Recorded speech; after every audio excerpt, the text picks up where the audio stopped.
Hello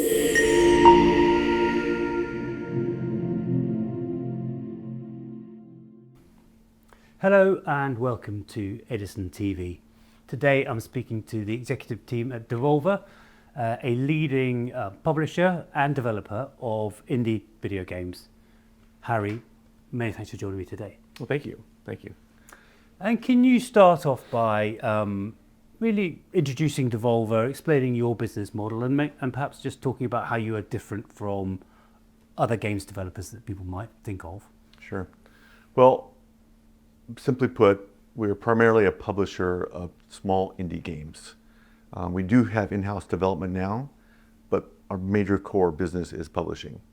The teams we work with are quite small. They can range from one person up to 15, 20 people, sometimes maybe a little bit bigger than that. And really our role in this whole process is not only do we provide funding to help them through the development cycle, but we also provide a host of services really depending on their needs as a team. Thanks. And so what really differentiates Devolver from traditional video games publishers? Well, we really focus on new IP, whereas the traditional publisher focuses on existing franchises and the sequels that come through that, right? Our specialty is working with new and distinctive games and helping them find their audience. At the same time, we can offer the same services that a AAA publisher does to their portfolio and to the games that they work on. But through this, we can provide a well-crafted, unique game. And one thing that gives us great pride is that many of our games are not only nominated for, but win awards every year. And this isn't just a bragging exercise. It also has real financial consequences and meaningful benefit. That's very helpful, thank you. And turning more towards indie games in general, where do they fit into the overall gaming industry in this current environment we've got, where we've seen AAA games budgets balloon, a real focus on sequels rather than original content? Yeah, where do indie games fit in all of this? Well, indie games are really the lifeblood of innovation in our industry.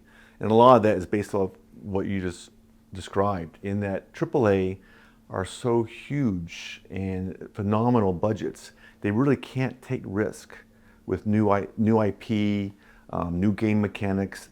It's just too much at stake, right? So with indie games, they come to market quickly, they can adjust quickly, and I wouldn't say following trends of the market, but can adjust to trends, right, where appropriate. And it's a more exciting output for someone who really believes in it's their hobby to enjoy games. So what makes a successful indie publisher? Well, really, you need to demonstrate measurable value, right? Also, it's important that the publisher understands the importance of the relationship with the developer themselves. And also it's key to understand that they, just like us, want to see value in their own company grow, and you have to respect that.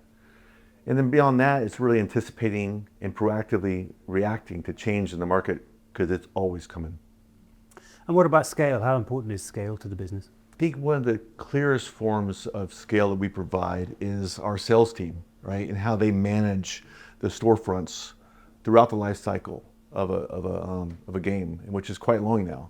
So through the active participation of our sales team, we can add 20 to 60% to the annual revenue of a game every year.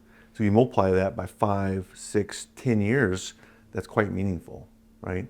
We also have costs that we negotiate with people like our PR firms and other software providers and things like that, that we can demand a better price, and the developer benefits from that as well. We also build internal technology because we can through other games, and we can offer that to these developers as well. So that's also something that they wouldn't be able to enjoy on their own, or be able to invest in on their own. So your business model has evolved over time. So having started off as a pure indie publisher, you've now brought on some of your own IP, so you've got more of a hybrid model. Mm-hmm. How has that influenced the business? Well, it's interesting because our business is always changing. It's something that I really enjoy about it. bringing on new teams within the company has not been as disruptive as you may think it would be. What has changed is our ability to further invest within these teams. And a strong benefit that we're seeing right now is we've invested in technology to help not only that game, but then we can bring that technology to other games within our portfolio, including the third party. So it's been a boom for all across the board. Harry, many thanks for joining me today. It's been a pleasure. Thank you. Graeme, many thanks for joining me today. Pleasure. So Devolver describes itself as a developer-first publisher. Yeah. Can you explain what that means in practice? Well, in the good old days, or the bad old days, what would happen when you went to find a publisher, you would need funding. That was always the kind of relationship. You'd be asking for funding. Is that publishers would typically take the IP off of the developer as part of the deal, or if they didn't do that, they would take sequel rights, which was effectively capture and kill. Myself and Harry, we had previously been on that side of the fence, and we always felt that the creator should actually own the intellectual property. They should be the owners of it. And so the business model at Devolver when we started the company was that's baked in. So the developer always retains their ownership of IP, but also we don't take sequel rights. So the developer is absolutely free. At the end of our relationship of publishing that game, they can move on to work with someone else. So yeah, that's the bedrock of our terms, if you will. And then if it sort of unfolds from there, we think we're here to enable the developer, and that might mean help them produce their game on other platforms. It might mean quite simply build the IP in terms of our marketing and PR. And when we do promote games, we promote the developer rather than Devolver. So yeah, those are the kind of principles that we started with, and they're still the principles we operate with today. Thank you. And you've talked about how you're improving your operating model, particularly with respect to portfolio management and the cadence of title releases. Can you discuss that? Yeah, the cadence is tricky because we have a number of releases in any given year, and we feel that the number, if it's too many, then we lose relevance. We'll be going to the same place, trying to elicit a response from the same audience to buy another game. Obviously, at the same time, we're also trying to grow our audience, so you could argue that that's also part of the task. But we do think that there's a balance as to how many games we can be pushing into the market at any given time. So that's something that we always think about. It's quite complicated because the games we sign rarely come out when we thought they would, so they tend to move around. We're trying to get better there as well. That's another thing that all publishers will always talk about. Getting games to come out within that window that you hope is the biggest challenge, right? So that's part of it. Improving our performance is something where we look at how can we take any of the games we work on and achieve a better outcome. So an easy example would be our team in China. So we have a small team in mainland China, and their job is to literally find ways to reach the consumers there. And so growing the business, we now have our own dedicated resource for Japan and Korea. And again, it's how do we get better at finding those consumers there. So we're a very inquisitive group of people, and we like to look at the world from the point of view of we know that sitting here in the UK does not allow us to easily sell games in Japan, so we have to go there, have to investigate the market, spend time, and get better at understanding the sort of promotional cycles there, because they again are different from they are here. So yeah. So you talked in the results about how you're using technology, data and AI to improve your processes. Can you talk about that? Yeah, so the technology piece would be that we acquired a company a few years ago called System Era. Part of the reason we were interested in working with them is that they have what we call games as a service as a model, which is Astroneer, which is now in its 10th year of being out there.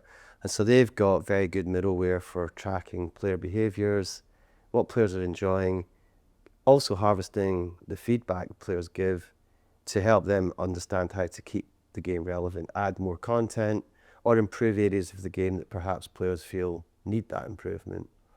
So we took that middleware piece and looked at that and thought, how can we use that across other parts of our portfolio? Because understanding what the player is actually enjoying allows you then to invest more money and time in making that feature stronger or adding more content. And if we see things that players aren't engaging with, that might tell you, well, actually that feature, you don't need to continue developing it. You can focus elsewhere. So that's just one simple piece of this. But then it moves into things like consumer sentiment. What do people like? Why do they like it? Or, yes, also what don't they like and why not? It just helps us at a sort of portfolio level have a better view of what we're doing.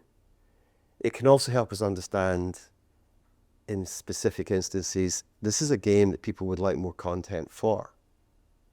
So again, that helps you look at expanding that game, adding more content. The goal is always to be relevant to the player. And so anything we can do to enhance that is something that we're very focused on. Very interesting. And then turning towards your back catalogue, so your back catalogue's accounting for a growing proportion of your revenues. Can you discuss that, and also, what levers are you sort of pulling to extend the monetization cycles of the games you've brought? Yeah, I mean, the great thing about back catalogue is that it tells you that you build an audience, they move off into places like Discord or onto Steam forums, and they're talking about why they like your game, what it is about the game that they think other people should, a reason for them to maybe join in. So that's just one piece. But then, of course, back to this kind of like, lovely circle of like, well, why don't we make more content? You can even ask the audience what kind of content would they like. And one of our subsidiaries, Firefly, looked at their original game, which they released back in 2001. And we're looking at doing an enhanced version. And they just went to the community and said, okay, what is it you'd like to see us add? What are the features that you'd like to see more of?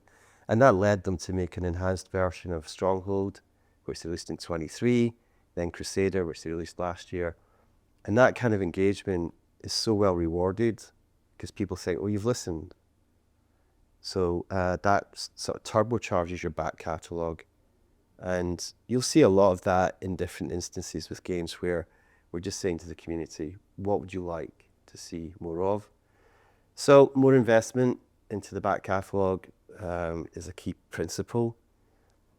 In terms of levers that you can pull, I mean, you're looking at how you can engage with Sony, with Microsoft, with Nintendo, with Steam, and participate in their promotions. Because a function of back catalogue is discount, and getting your discounts visible just turbocharges. I've used that too many times perhaps, but it just literally lifts the performance.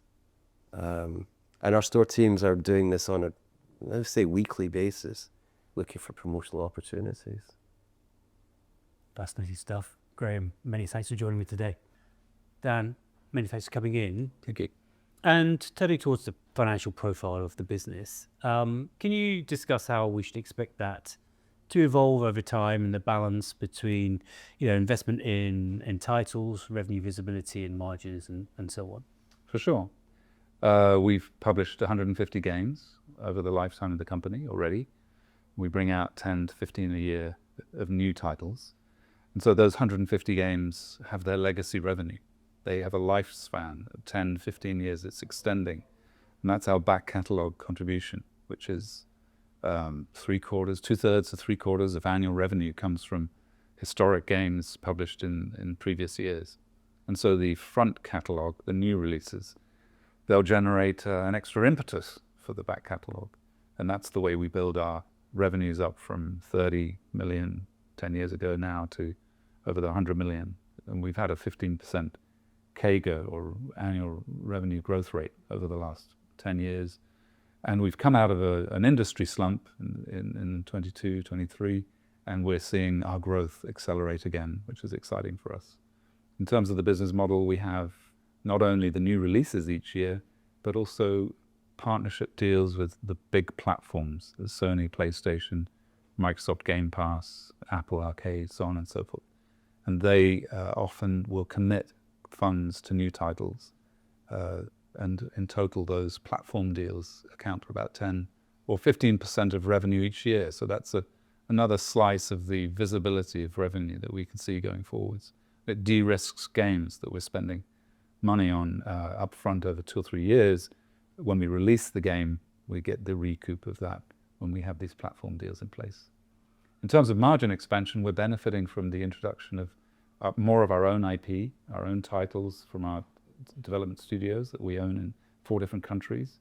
This year we'll see half of our revenue coming from first party, our own titles.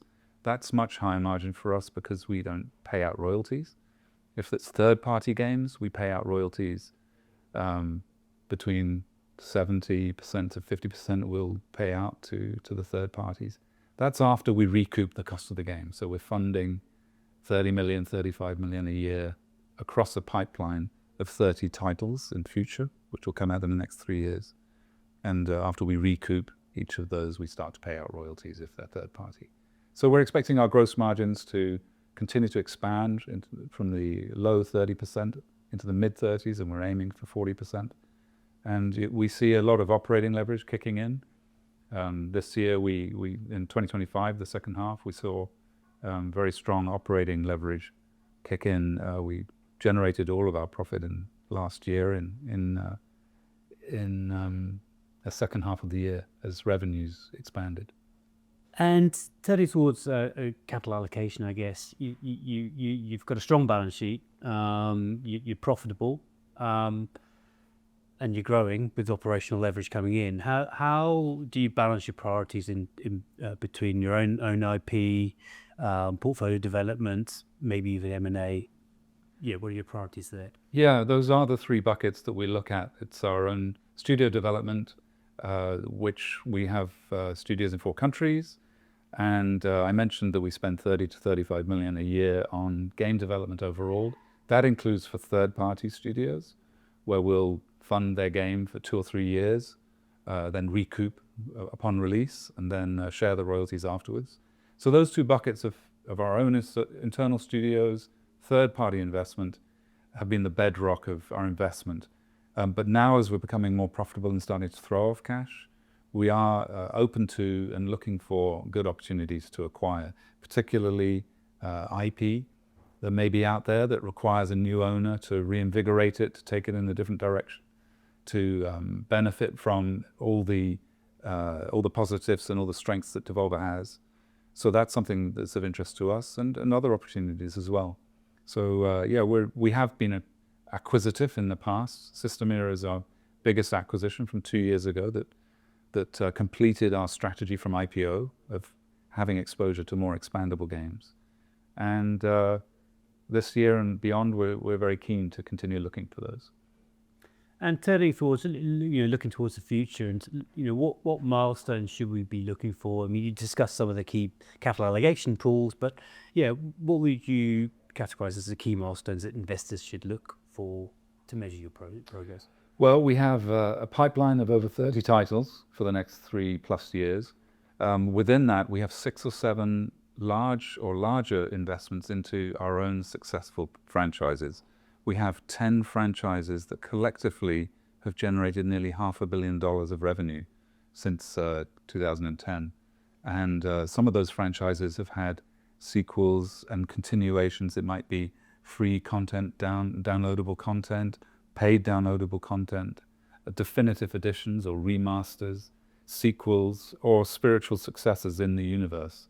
And some of those franchises have generated over $100 million. So we recognize the value of continuing to invest in those successful areas, those franchises where there's a big gaming community, big tribe of people who love the titles. So I mentioned 6 to 7 out of the 30 are of those more substantial, more successful games.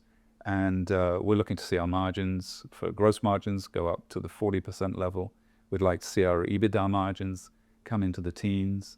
And we're really looking forward to expanding our geographical mix as well. We're very geographically spread between Europe, North America first, then Europe, and Asia Pac. We see the Asia Pacific region in particular as an area of great potential. China already accounts for 15% of our revenues and more units. But Greater China, Japan, and Korea are a big opportunity for us. That's very interesting. So actually a really nice blend of operational sort of growth and margin milestones for investors to look forward. That's right. Yeah. Dan, many thanks for joining me today. Appreciate it. Thank you.